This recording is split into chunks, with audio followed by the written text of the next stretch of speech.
The cargo ship Vulture's spine floated in the blackness of space, cold and forgotten. It was a mining vessel, full of noise, dirt, and hard people, but hidden deep in the lower decks. Where broken crates and spare wires lay, lived a tiny alien girl. Her name was Thee, small and quiet. With skin like pale stone and glowing purple eyes, she had no family, no bed, and no food of her own. No one knew where she came from, not really. Some said she was found floating in a broken escape pod. Others said she was a slave someone forgot. To sell now, she simply existed, hiding in the shadows of the engine bay. No one claimed her. No one cared. The crew didn't feed her. The mess hall had rules humans only. When Thee came near, the cook shouted, "Get out, rat!" Some laughed when she slipped and fell trying to grab a dropped crust. They thought it was funny when she ate crumbs from the floor. She was starving, bones poking from her skin, tail limp behind her. At night, she curled behind the exhaust pipe. In the cargo bay, it was cold there, so cold. And sometimes her hands shook until she cried. She wrapped her arms around herself, whispering to the dark, "Please, just a bite." Just one. No one answered. Then one cycle. During mealtime, her legs gave up. She collapsed beside a crate.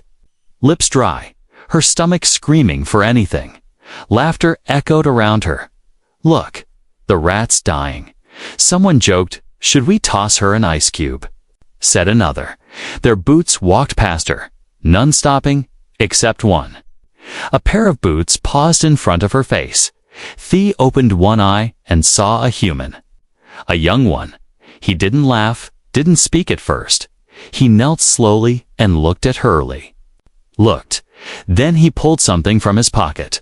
A protein bar, half-eaten, but still good. He placed it on a small cloth and slid it toward her. Thee didn't move. Was this a trick? Would he pull it away and laugh like the others? But then the boy spoke, his voice low and calm. "You can eat with me." The words hit her harder than hunger. She blinked fast, unsure. No one had ever said that to her before. She looked at the bar, then at his face. His eyes were kind, not like the others. Shaky hands reached for the food. She took a small bite, then another, then all of it. She cried as she chewed, not because of pain, because of kindness. The boy didn't leave. He sat beside her in the cold. He didn't say much, just offered her a warm drink from his flask. She drank slowly, her hands warming from the inside out. "What's your name?" he asked. She swallowed and whispered, "Thee." "I'm Jordan," he said. "You shouldn't be down here alone." She looked down, ashamed. "I don't belong anywhere." Jordan shook his head. "That's not true," he said. "Everyone belongs somewhere." He stood up and held out his hand. "Come with me. I have a place where you can sit." Thee hesitated, then placed her hand in his. His palm was warm, her fingers shaking as he led her through the narrow halls. Crew members stared. Some whispered, others frowned. But Jordan didn't care. He brought her to the back of his workshop near the engine room. There was a small chair, a soft blanket, and an old heater. It wasn't much, but to Thee, it was a saw. Palace, she sat, pulled the blanket around herself, and for the first time in many nights, she smiled. Jordan handed her another protein bar from his shelf. "I don't eat much anyway," he said, pretending it didn't matter, but Thee saw. The truth, he was giving up his food for her. Her eyes watered again. "Why are you helping me?" she asked, voice barely a whisper. Jordan leaned back against the wall and said simply, "Because no one else did." That night, Thee didn't sleep cold. She didn't cry. She didn't starve. She curled up in the blanket, stomach full, and heart almost full. She didn't know it yet, but the moment she took that first bite, her whole life had changed. And the bond between her and the human boy had only just begun. Thee woke up to a soft humming sound for the first time in cycles. Her stomach didn't hurt. Her body was weak, but warm. She opened her eyes and saw a small heater glowing in the corner of the workshop. The blanket smelled like metal and oil, but to her, it was the scent of safety. Jordan was sitting at a nearby bench, working on a broken scanner. He glanced back and gave her a small nod. "You slept almost 10 hours, he said. Thea blinked. Surprised, 10 hours without fear, without cold, without hunger. It felt like a dream. He tossed her a fresh bar of protein. She caught it, but held it tightly instead of eating. "Are you sure?" she asked, her voice still shaking. Jordan nodded. "Eat. You'll need your strength." She took tiny bites, chewing slowly. Her eyes never left him. Every crunch reminded her this was real. Not stolen crumbs, not leftovers, tossed her way, but given freely. As she ate, she looked around his space. It was messy but alive. Tools hung from hooks. Blueprints taped to the walls, blinking lights from half-finished machines. She saw strange wires, blinking drones, even a tiny robotic arm that waved at her before collapsing. Her fingers itched to touch them, but she didn't dare. Jordan noticed. "You liked machines?" he asked. Thea nodded slowly. She hesitated, then pointed at the robotic arm. "The servo gear is misaligned," she said softly. Jordan raised an eyebrow, walked over, and checked. He blinked in surprise. "You're right." He handed her a small tool. "Fix it then." Thea froze, unsure if it was a test. But his face was calm, serious. So she stepped forward, hands still trembling, and worked. In under a minute, the robotic arm lifted and waved again. This time, steady. Jordan chuckled. "Not bad." Thea's eyes widened, a tiny smile growing. It was the first time someone had trusted her to fix something. The first time she had felt useful. Later, as she helped sort some broken parts, the door slammed open. A tall man with a rough beard stomped in. "Jordan, what's this I hear about? You feeding the rat?" Thea shrank behind a crate. Jordan stood up, calm but firm. "She's not a rat. Her name is Thea," the man scoffed. "Don't care what her name is, she's not crew." "She's my guest," Jordan replied, and she fixed the robotic arm in one try. The man growled. "If the captain finds out, she's not hurting anyone." Jordan interrupted. "She's not taking extra rations." "Only mine." The man glared at Thea, then at Jordan, then left, slamming the door. Again, Thea's hands were clenched tightly. "I'm sorry," she whispered. Jordan looked at her. "For what?" "For causing trouble." He shook his head. "They're the ones who should be sorry. Not you." From that moment, Thea didn't just eat in silence. She began helping Jordan with small repairs. She cleaned the workbench, organized his tools, even fixed the lights on his drone. At first, she made mistakes, burned a wire, dropped a panel, but Jordan never yelled. He just showed her how to do it better. Each day she got stronger. Each day she spoke a little more, and each day her eyes lit up just a little brighter. Others noticed, too.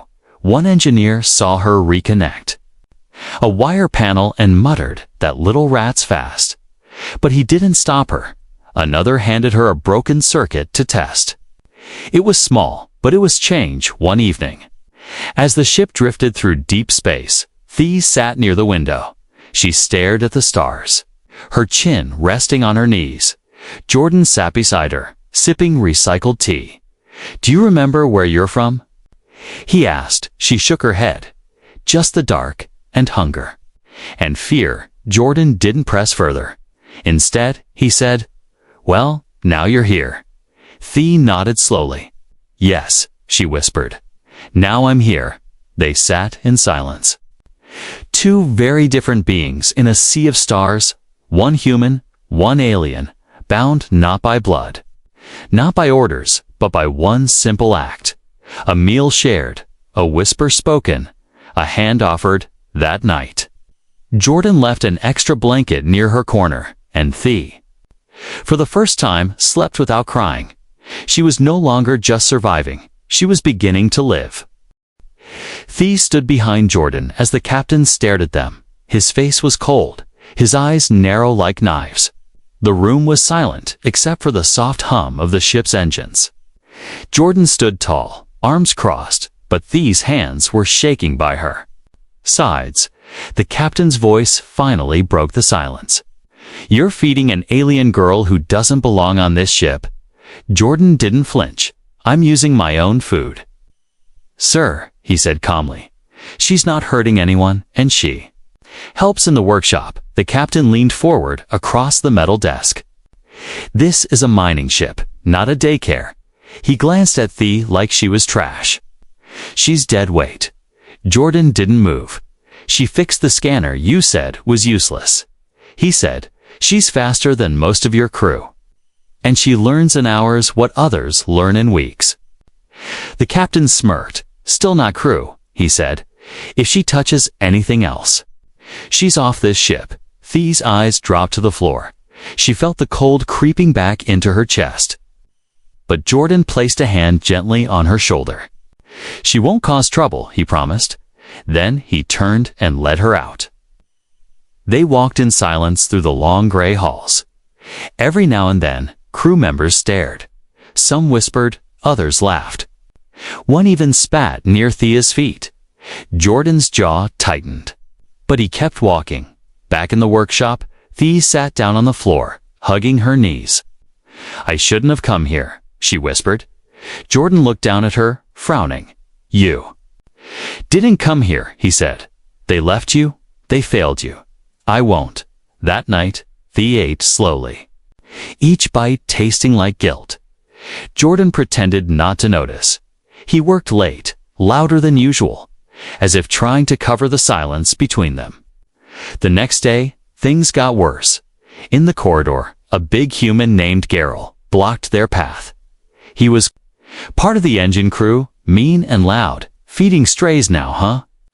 He growled at Jordan. "She wagged her tail when you throw her snacks."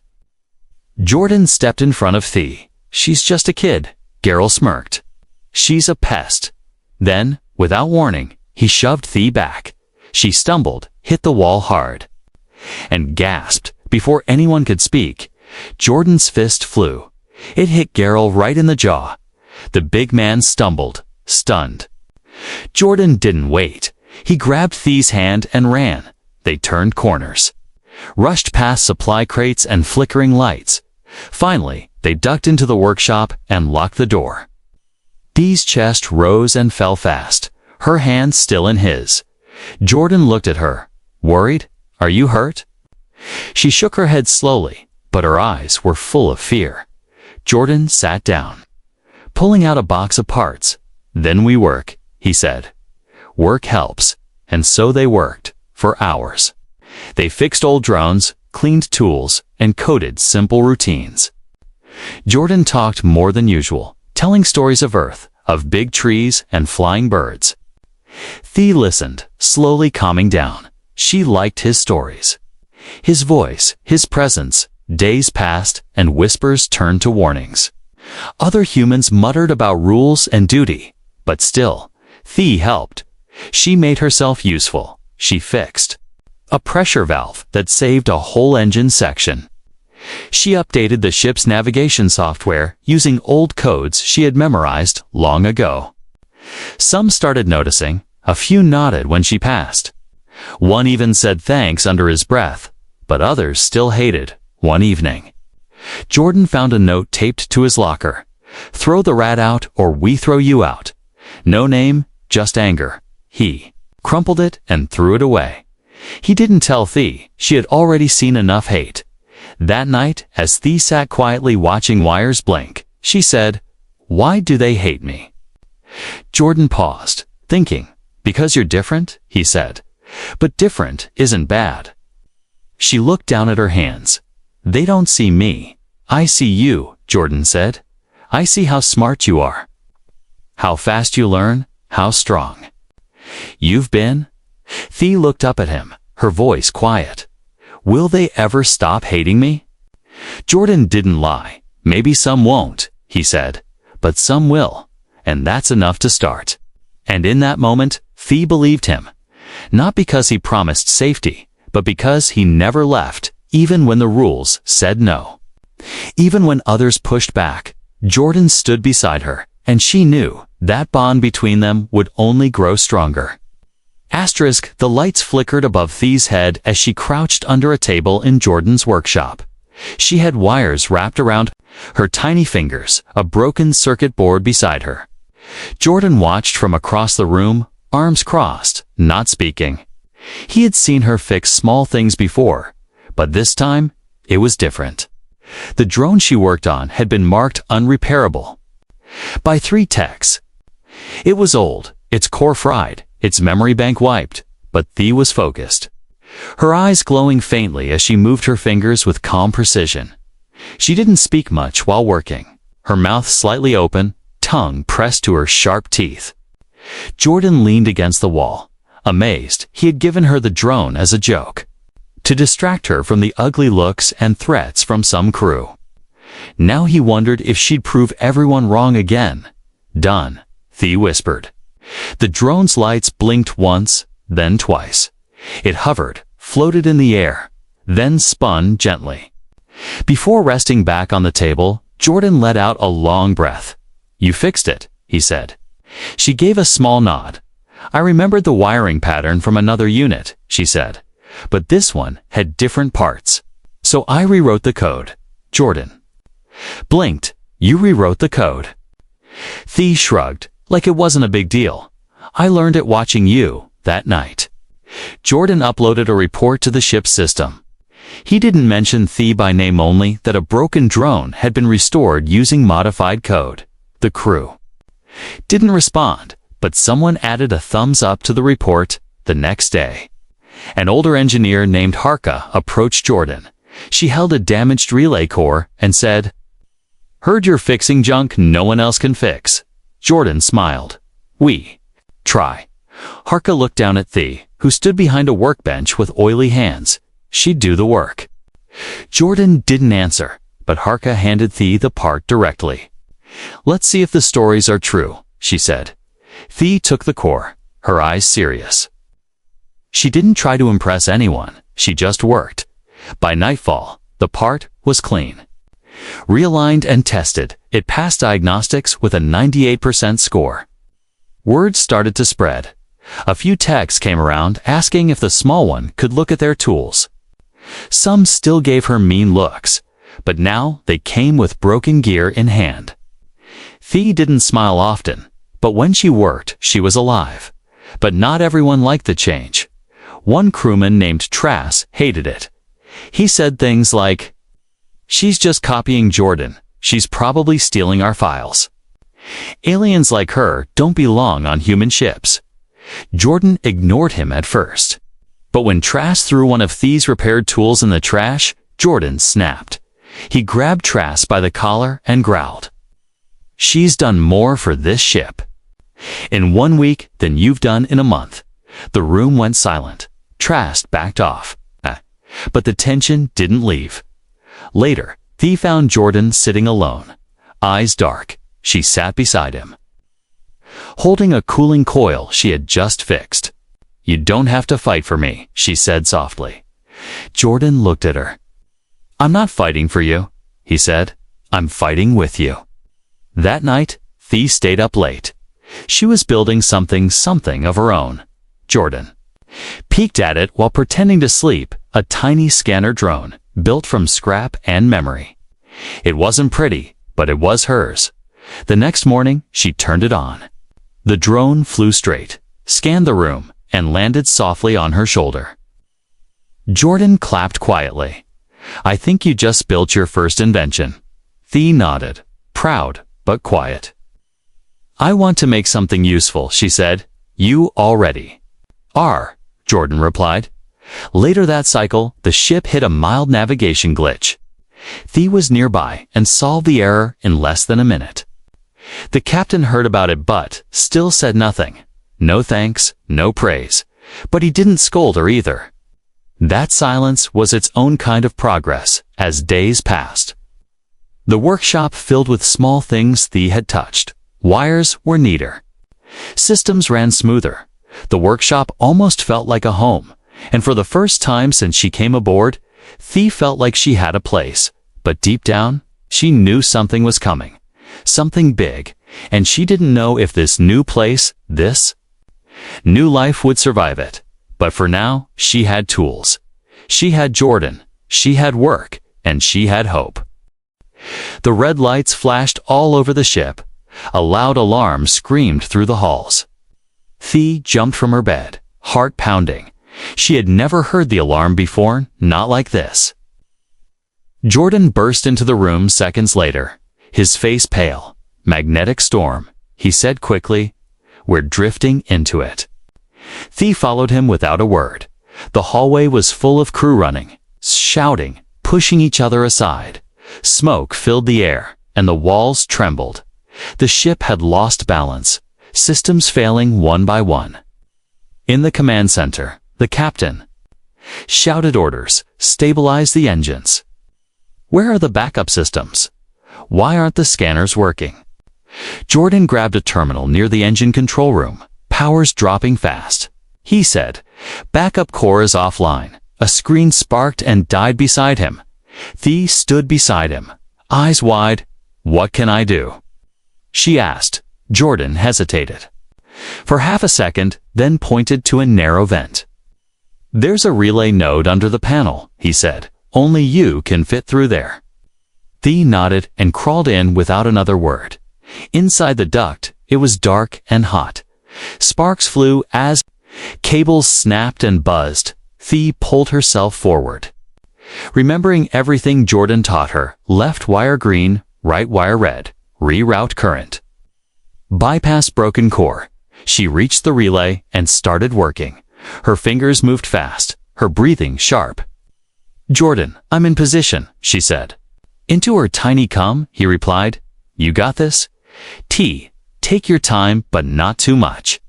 She smiled weakly, then focused. The relay was fried beyond repair, but Thea didn't give up. She ripped parts from her own scanner drone and connected them. Smoke made her cough. Her eyes watered, but she kept going, one by one. She rerouted power through the makeshift pieces. Back in the engine room, the lights flickered once, then again. Then the alarm stopped, replaced by the hum of power returning. Systems came back online. The engines leveled. Oxygen systems roared to life again. Cheers broke out all over the deck, but Jordan didn't cheer. He was still staring at the vent. "Thea," he called. No answer. He crawled in himself, heart racing. He found her just past the panel, lying still, covered in soot. "Hey," he whispered, shaking her gently. Her eyes opened weakly. "You didn't say hurry that fast," she joked. Voice hoarse, he smiled, pulling her out carefully. Crew members gathered around, silent as they saw Jordan carry the tiny alien girl. The captain stepped forward. "She saved the ship," Jordan said firmly. Thea coughed again, too tired to speak. The captain looked at her, then gave the smallest nod. "Take her to medbay," he said. No anger, no insults, just an order to protect. In the medical bay, Thea was cleaned, bandaged, and given fluids. Jordan stayed by her side the whole time. He didn't say much, just held her hand while she slept. Word spread fast. By the next cycle, everyone knew the alien girl saved the ship. Some still whispered ugly things, but others brought her fruit bars, water bottles, even a tiny plush toy. Thea accepted them with soft smiles. Still too weak to speak much. She was quiet, but she watched everyone. Watched how they looked at her now, with curiosity, with less hate, maybe even with respect. Jordan came in with a surprise. A small box wrapped in tool cloth. He placed it on her bed and said, "You earned this." She opened it and gasped. It was a custom tool, said Teeny, perfect for her hands, with her name scratched on the case. "Thea," it read, with a star carved next to it. "I didn't save the ship alone," she said quietly. Jordan nodded. "No," he agreed. "But you were the only one who could go where others couldn't." Later that day, the captain made an announcement over the ship's speakers. "Systems stabilized thanks to the efforts of engineering crew," he said, "and special thanks to assistant technician Thea." The hallway outside the medbay filled with soft cheers. Thea covered her face, not used to such attention, but deep inside. She felt something blooms, something she had never felt before.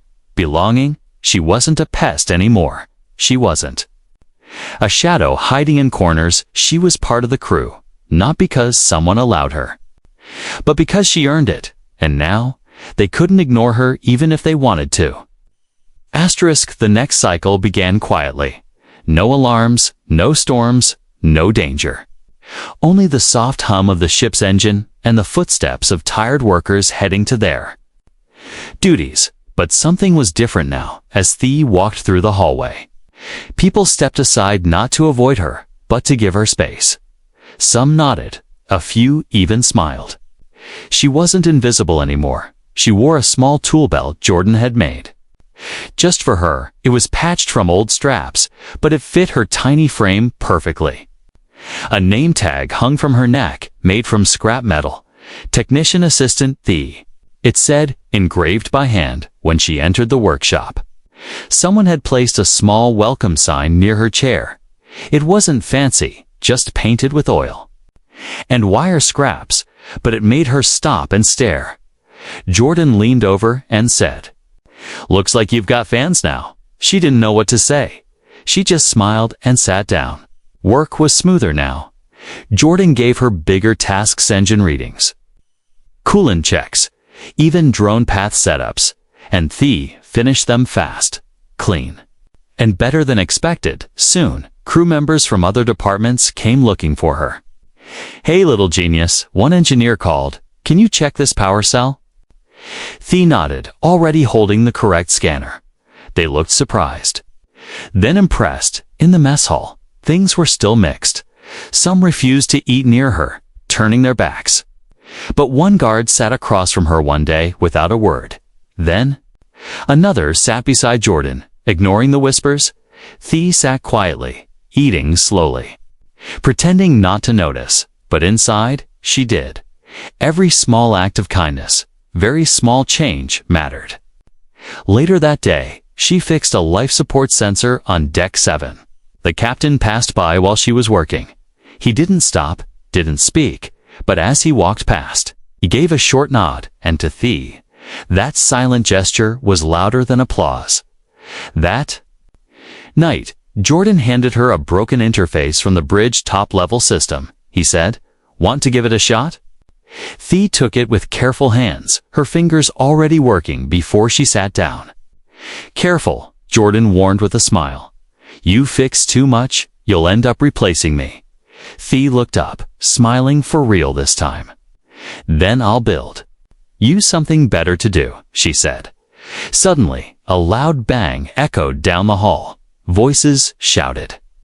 Tools dropped. Someone screamed. Jordan jumped up, rushing out. Thea followed close behind, her small feet fast. A storage pipe had burst. Steam sprayed everywhere, flooding the hallway. Crew members coughed, trying to see. One worker was stuck under a fallen panel, too heavy to lift. Others hesitated, afraid to get burned. Thea didn't wait. She ran forward, used a loose vent shield to block the steam. She crawled under the smoke, eyes squinting, and reached the trapped man. "Don't move," she said, her voice firm. She slid a jack under the panel and twisted hard. The metal groaned, then lifted just enough, with a pull. The man rolled out, gasping for breath. Jordan arrived moments later and pulled both of them back. The steam began to fade. Everyone stood in silence, staring at the small alien girl. The man she saved looked at her with wide eyes. You're the one who fixed the power last week, right?" Thea nodded once. He looked at the others and said, "She's crew. All right." The next morning, someone taped a printed note near the mess hall. Thea fast his hands on the vultures. Spine under it was a sketch of her holding tools like swords. Jordan laughed when he saw it. Thea just blushed and tried to hide her smile later. The captain called Jordan to his office. "She's good," he said simply. Jordan waited. "She's not crew, not officially," the captain continued, "but she saved us twice. And now she's saving us time." He placed a form on the table. "Fill this out," he said. "Make it official." When Jordan returned to the workshop, he handed the form to Thea. She read it slowly, not sure what it meant. "Crew registration." Jordan explained, "Sign it, and you'll have a real place here, not just my corner." Thea stared at the paper for a long moment. Her hand shook as she held the pen. Then she signed. One small alien name on one small line, but it meant everything. She had earned respect, not with power or fear, but with effort, heart, and trust. And now, for the first time in her life, she wasn't just someone looking for food. She was someone. The ship docked at a small spaceport near the outer rings of human territory. It was dusty, loud, and full of traders, travelers, and tired machines. Thea stepped out with Jordan beside her, her new ID tag hanging proudly from her tool belt. She had never been outside the ship before.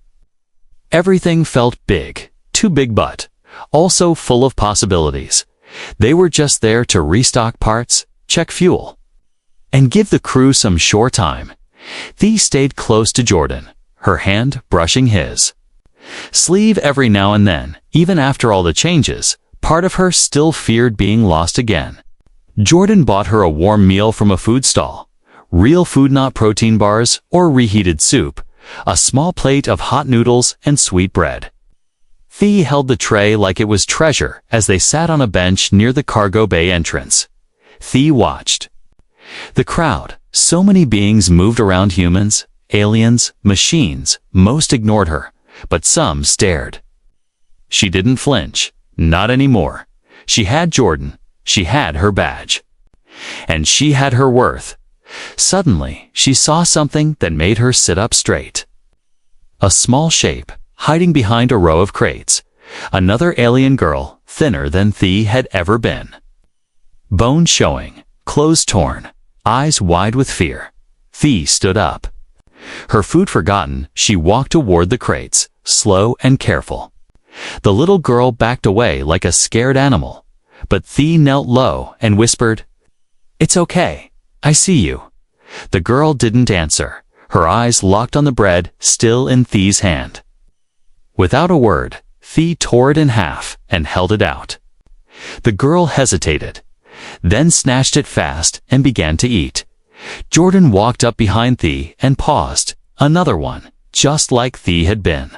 Lost, hungry, invisible to everyone else. Thea looked up at him, eyes serious. "She's like I was," she said softly. Jordan nodded. "Then what do we do?" he asked. Thea turned back to the little girl. She placed the rest of the food down and sat beside her. "I used to eat from trash," she said quietly. "I used to cry in the dark, and no one cared." The girl looked at her with silent tears. Thea reached into her pocket and pulled out a wrapped fruit bar. She placed it on the crate, then gently said the words that had once changed her life.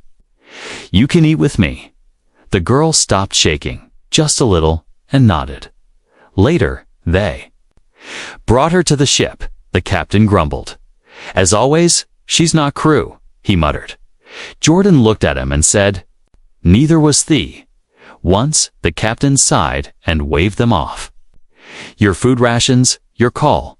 Thea brought the girl to her old corner, now warm and full of tools and tiny lights.